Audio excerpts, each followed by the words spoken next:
It's Patrick at Pals, Ram 2500. It's a Cummins turbo diesel. This one has a problem with the fuel pump. Jim, explain to us what's happening with this.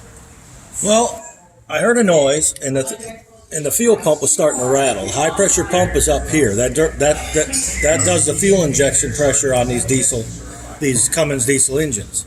They previously had a problem with the lift pump, which is down towards the tank, which brings fuel to the high pressure pump.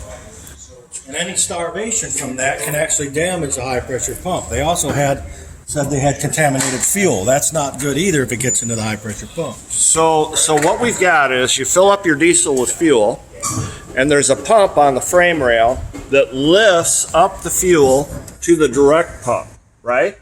Yeah.